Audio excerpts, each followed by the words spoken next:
Welcome to Keto Life Support, where we make your keto life sustainable, fun, and low stress.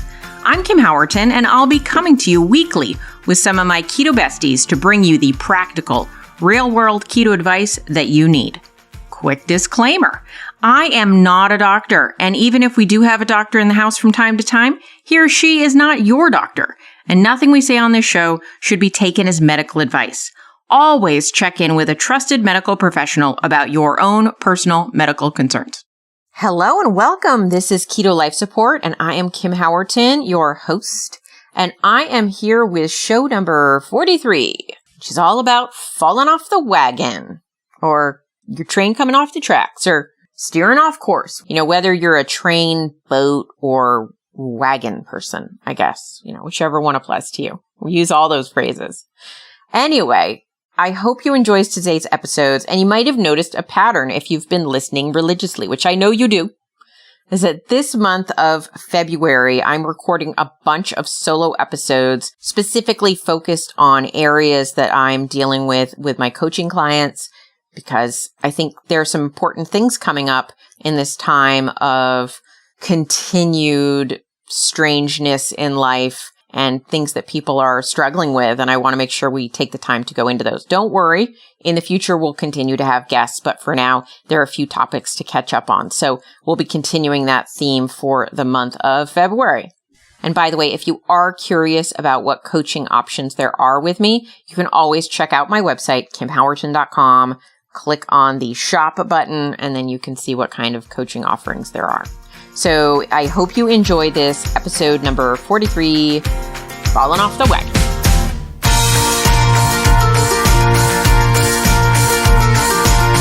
Hi, it's Kim Howerton, and this is another episode of Keto Life Support. Today, we're going to be talking about the wagon, or as people say, falling off the wagon. There's a lot of analogies people make, right? The train went off the tracks, falling off the wagon. I'm sure we're going to mix those up at some point and talk about the wagon coming off the tracks or something. I don't know, but you get the general picture. So when we go keto, or really we make any decision about a lifestyle change, we say we're going to do something. We put boundaries into place that we think are going to keep us on track to get to the outcome we desire, right? So maybe the outcome you desire is to lose 100 pounds. Keto is the vehicle you're going to use to get there.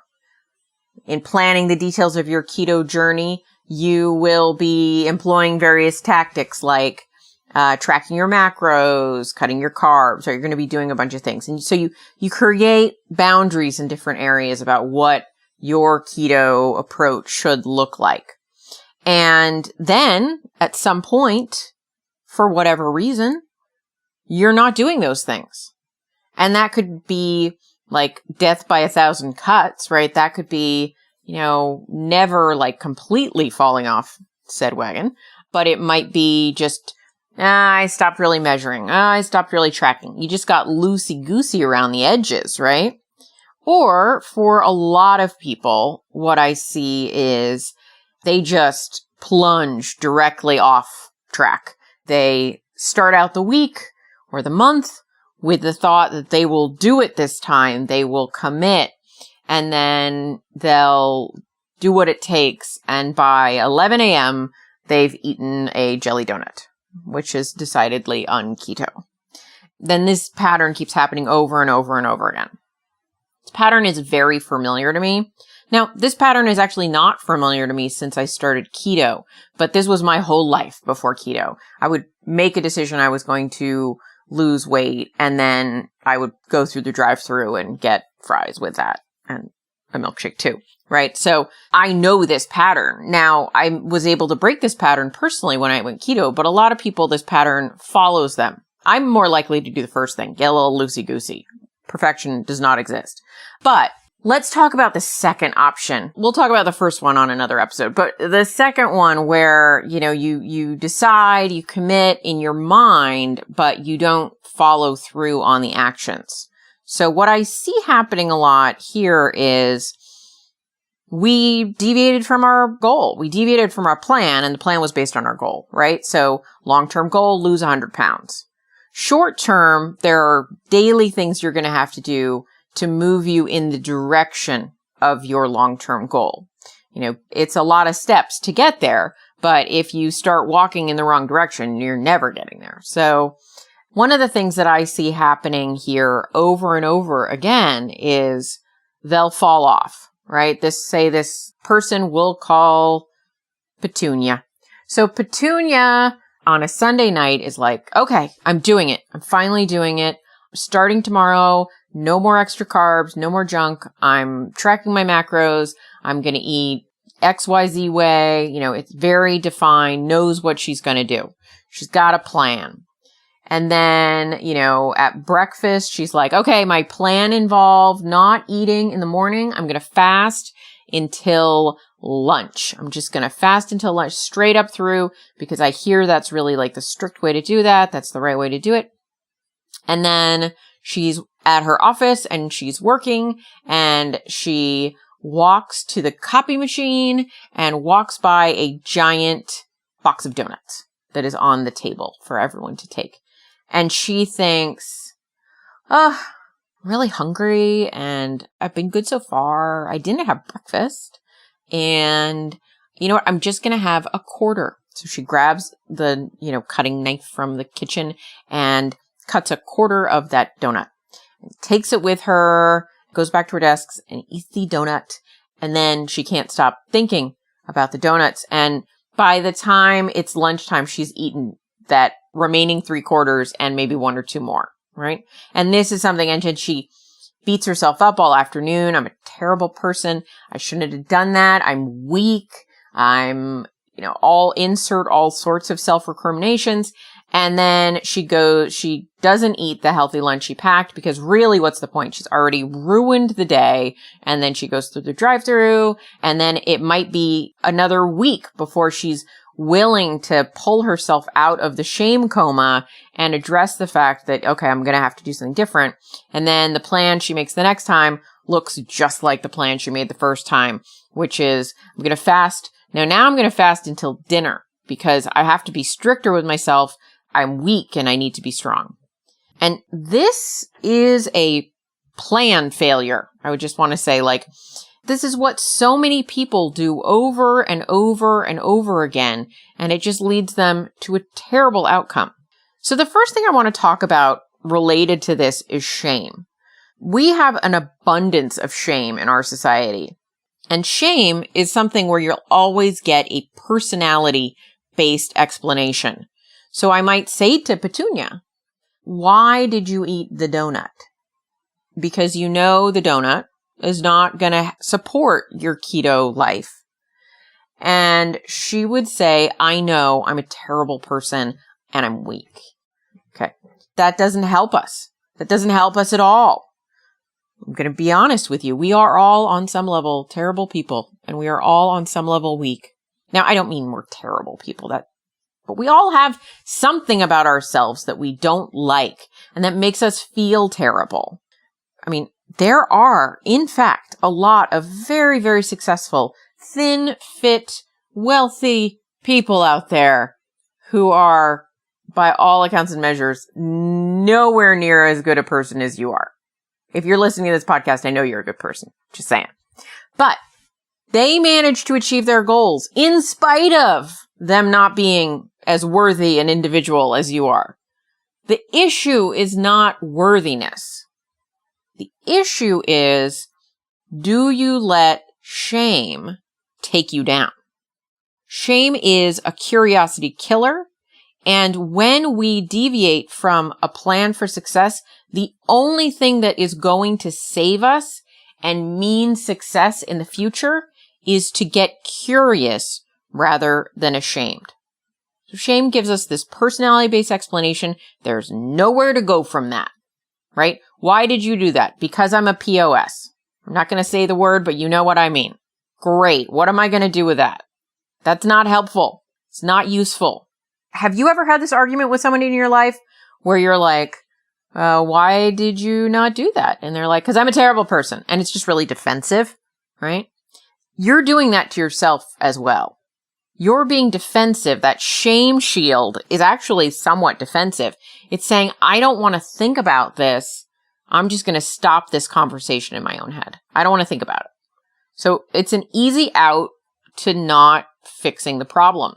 Because let me let you in on a little secret is shame enjoys shame. Shame begets more shame. There is some part of you that is getting something out of being ashamed. You don't want to indulge that. When you indulge shame, shame will encourage you to indulge. It will be a cycle. It is a cycle where you desire something short-term pleasurable, but you also think you deserve to suffer for it. So it's this shame cycle. And this shame cycle is your undoing.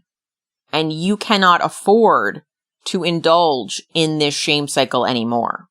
Will this shame voice come up? Absolutely. But you cannot let it get a whole cycle, right? So like you're on the bike and, you're pedaling. You can't pedal. You have to stop pedaling like, whoa, feet off the pedals. I'm not going there. Shame needs to shut it. The antidote to shame is investigation. It is curiosity. So don't ask why. Why might encourage your shame trigger? Why did you do this? Because I'm a terrible person. No. Okay. What led this to happen? So if I said to Petunia, hey, Petunia, what led you to eat that donut? And she'd say, maybe she'd still say, because I'm a terrible person and I'm weak. I couldn't restrain myself. It's like, okay. So let's take it back a few steps. What steps led up to that action, to that event? Okay, first tell me what your plan was. What was your plan today? Petunia would say, okay, my plan today was to fast until lunch. And I would say, Petunia, were you hungry this morning? Petunia would say, yes, I was hungry this morning. I would say, maybe trying to white knuckle fasting when you're feeling hungry is going to leave you vulnerable to acting in ways around food that you don't want to act. Is that a possibility? Petunia, being a reasonable person, would say, indeed, that is, yes. Seems to be fairly true. Petunia, imagine that you had bacon and eggs this morning when you woke up, and you were still fairly full by the time you got to the office, and you sat down at your desk with your cup of coffee, and you started working, and you had to go to the copy machine, and you walked by that box of donuts, and you smelled the donuts, and they smelled this lovely vanilla smell. It was lovely. But you stopped and you said, am I hungry right now? Before you went towards the box. And you'd say, no, I'm not really hungry. And I will bet you good money that most of the time, I'm not saying 100%, but most of the time when you walk by that donut box, when you're not hungry, you will be able to stick to your goals better. Some of you may be saying, well, duh. But Petunia made a choice this morning that set herself up for failure rather than success. Now, some of you might be saying, but I can't just eat all the time so that I don't fail. No, absolutely not. But my discussion with Petunia would have gone differently if Petunia said, no, I wasn't hungry. Okay, if you weren't hungry, let's look at what led to that behavior. Again, we're curious. We don't go to short answers. Because I'm X, because I'm X personality trait. It's always like, oh, this led to that, led to this, led to that. Always a chain of behaviors. And if we know the right chain to break, then that link in the chain gets broken and we don't continue the behavior. A personality defect is never the answer. You must be in inquiry. Like I said, we all have personality defects. We procrastinate, we focus on the wrong thing, we feel sorry for ourselves. Like we do all sorts of things that are not helpful. We can't make our goals dependent on being perfect because perfection is an unproven theory, I like to say. So ask what led up to this, not why. What came before? Trace the pattern. When you start to develop a pattern of behavior of success, so for Petunia, she manages to go a whole week without stopping by the donut table and with staying on her plan. A week of good choices builds self-esteem. You earn self-esteem by keeping the promises you make to yourself. When you constantly break your own promises, you lose faith in yourself. And when you lose faith in yourself, you have more shame. And again, it becomes part of that cycle. But one thing that's really important to look at in terms of earning this self-esteem and keeping your promises to yourself is, are you making yourself reasonable promises? Because a lot of times we're unreasonable with our promises. I'm going to lose 20 pounds in the next 30 days is not a reasonable promise. You can't actually even make promises about outcomes. It's not entirely under your control. You can only make promises about your actions. You can promise yourself that you will go 30 days without deviating from your food plan. You absolutely can make that promise. But for that promise to be a good idea, your food plan also has to be reasonable, right? It's not good for yourself to make promises based on poor plans. So if you're going to stick to something, it better be a good idea. So when you're looking at, I'm engaging a behavior that I don't want to do, I'm doing it on a regular basis, it's important to then look at, well, what was my plan and is my plan sound? So I was talking with a client who said, she was at her job and she went to the cafeteria and the barbecue chicken, whatever, was the best choice that she could make that day of what was there. And, obviously some of you may be guessing what I asked her, which was, is there a reason you didn't bring your lunch? Because I find I cannot let myself depend on other people to make good food choices for me. I have to put myself in control to make the choice. So sure, I can go check out what's at the cafeteria, but I need a backup plan. So we always want to trace falling off a plan back. We want to trace that back. So one might say, well, I made the best decision I could at the time. And sometimes that's totally valid, right? That is actually true. But in 99% of the cases, if you trace it back, there was a choice you could have made earlier that would have set you on a completely different trajectory. Maybe that choice is, I know I sometimes find myself in a situation where I'm hungry and I'm in an environment that doesn't support good choices. So I keep a bunch of meat sticks in my purse so that if all else fails, I can have a bunch of these, Paleo Valley meat sticks for lunch and grab a black coffee. Right? I know I can do that, and I know I'm always prepared then. That's looking back far enough to make a decision that breaks the link in the chain.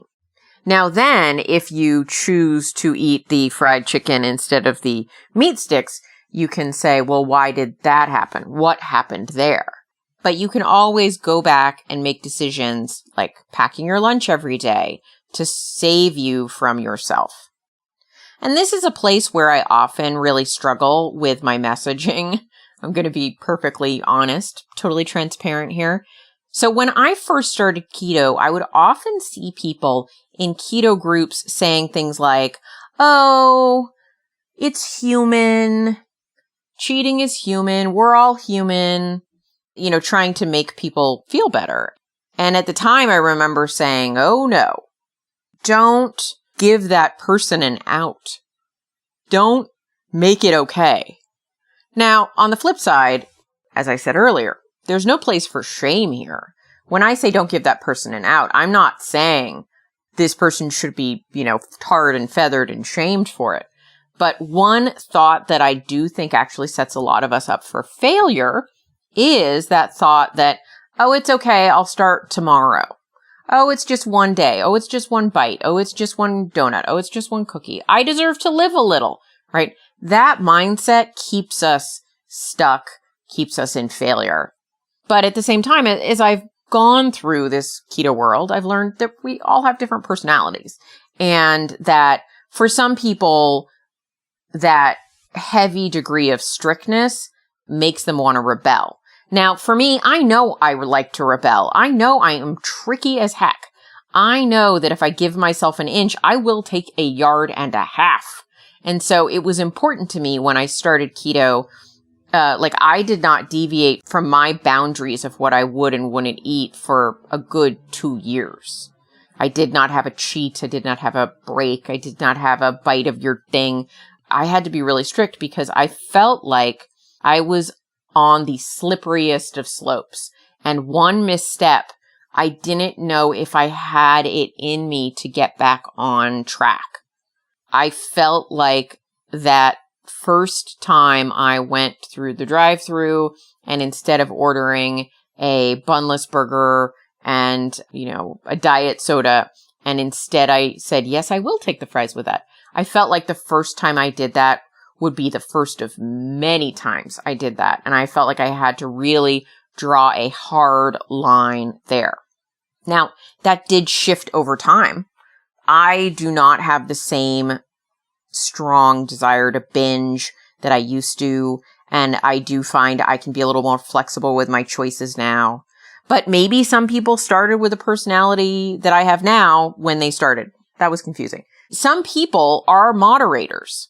I had to be a very strong abstainer. If you want to learn more about moderators and abstainers, look for Gretchen Rubin. She wrote a book about it. I think it's called The Four Tendencies.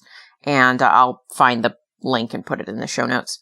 But for me, I had to be an abstainer. I had to say, I do not eat that. I do not eat that, period. I do not eat a bite of that. I do not eat a bowl of that. It's like green eggs and ham. I do not. Because if I didn't make it part of my yes, no, black, white, absolute choices, I knew that I would make some calls that would lead me down a spiral I didn't want to be on. At the same time, like I said, shame has no place here.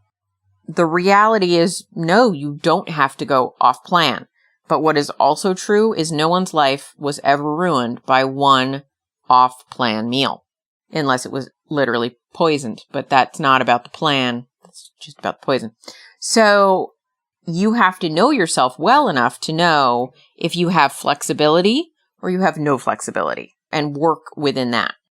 Another point I want to make about this sort of falling off the wagon issue that people get into is people use the word cheat. And I'm sure I use it too. It's such a well understood word in our society. But I really like to encourage people to think of it more as a choice, because cheat seems like a whoopsie and choice is intentional. It acknowledges your intentionality about what you have done, what you've chosen. You have chosen your choice. So a choice is a forward-facing, future-facing decision. I made a choice to have a cookie. How does that feel? How does that land? Right? And then you can say, okay, I made a choice, and what was the result? I made a choice to have a cookie, and the result was that I couldn't stop thinking about cookies until I ate the whole bag. Okay, let's evaluate that choice, right? We're going to be in an inquiry about this choice. That's not a choice that I should be making. I should not be choosing to have any cookies because when I had one, I had 27 of them.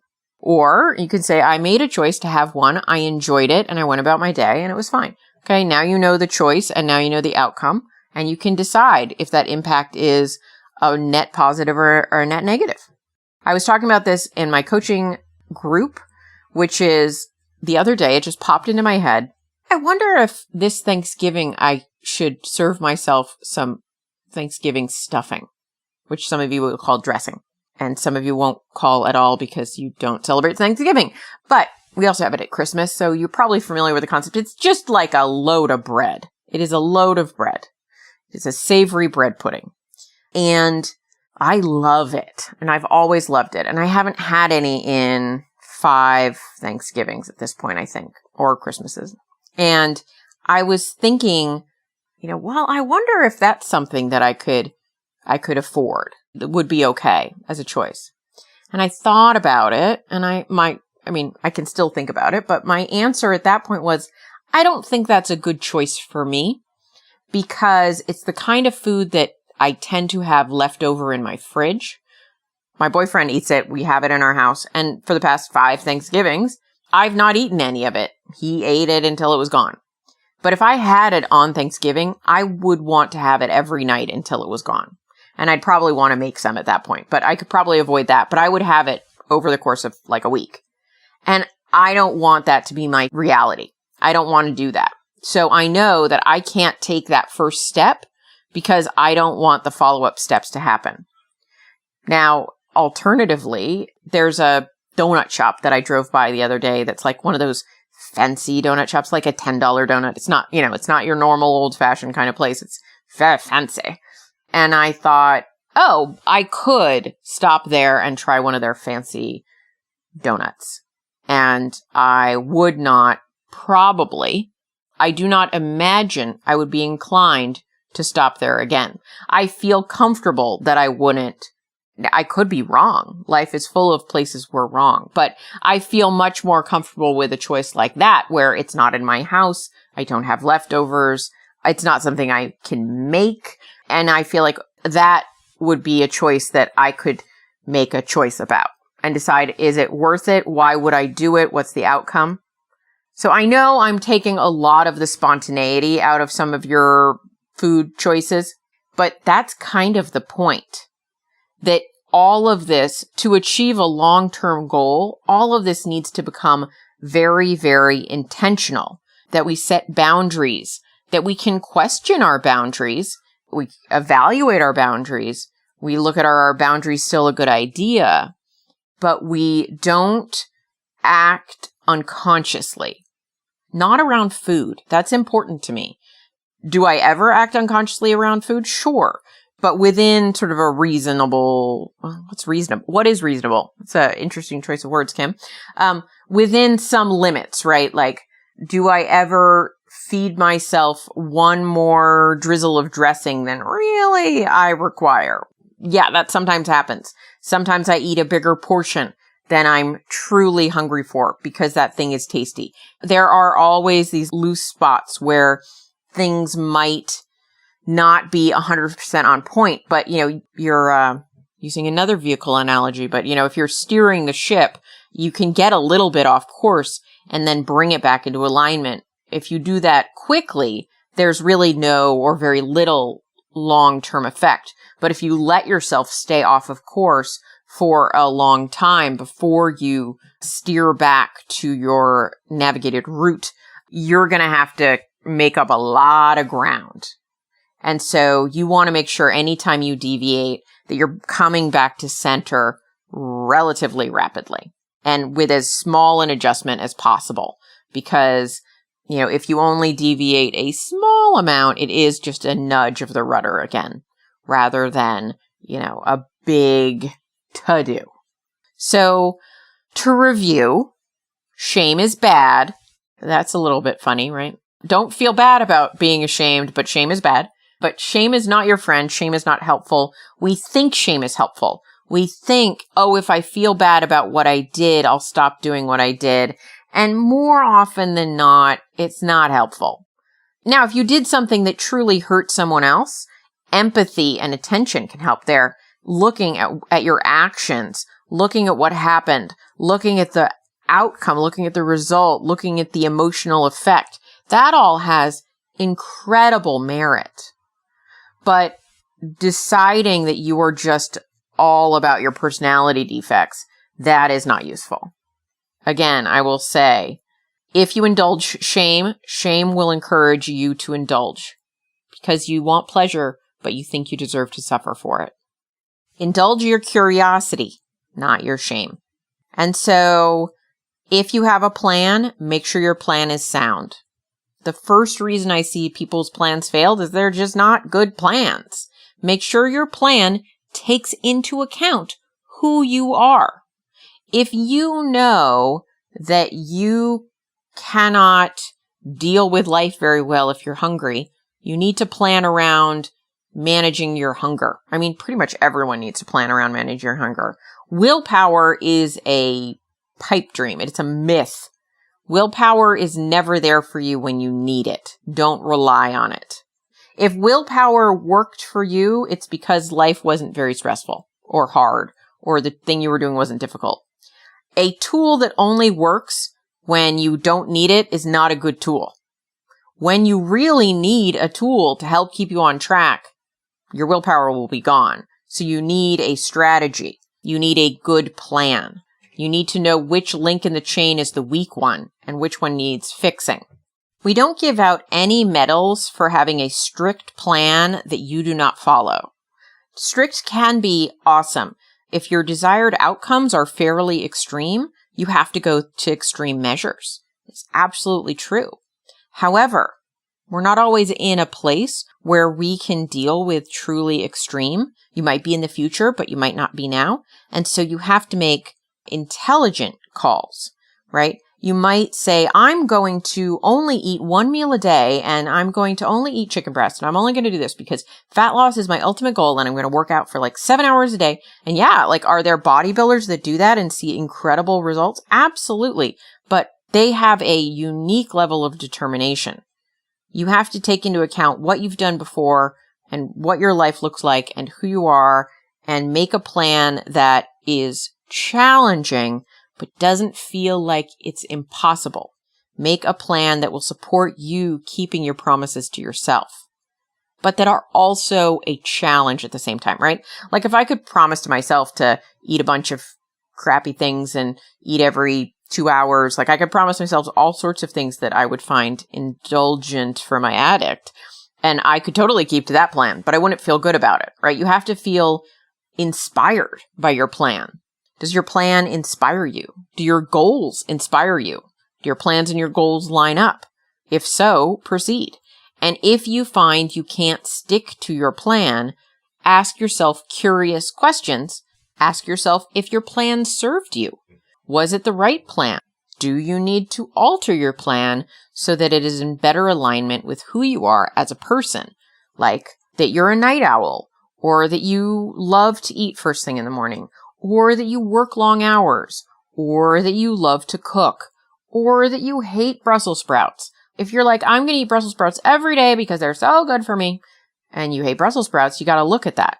It's probably unlikely to happen. And so you've got to take you into account when making your plan. Not to pick on Brussels sprouts. I enjoy Brussels sprout every now and again, but it was the first food item that came to my head. So hopefully that helps a little bit, because gosh, I just see so many people going into the shame spiral that it's just not helpful. Actually, the reality is the word indulge is a really important one here, because we do kind of indulge in that shame. It's like a sore tooth that we like to worry, and that's not helpful. So just stop it, to use that, what's that, Bob Newhart? Did anyone watch that? It's like a YouTube Bob Newhart, stop it. It's like a little video about, anyway, you'll see. But just stop it. All right, guys. Talk to you soon. Bye-bye. Thank you so much for joining us for this episode of Keto Life Support. Want more information? Want show notes? Want to suggest a topic? Just head over to ketolifesupport.com. That's where all that kind of thing can go on. By the way, I have a request. If you could go to your podcast host and hit subscribe, we would really, really appreciate it. And what would be even more awesome is if you could write a review. And what would be even more awesome than that is if you could write like a really flattering review. Just asking, you do you. All right. So thanks so much for joining us. I'm thrilled that you're part of the Keto fam. Talk to you.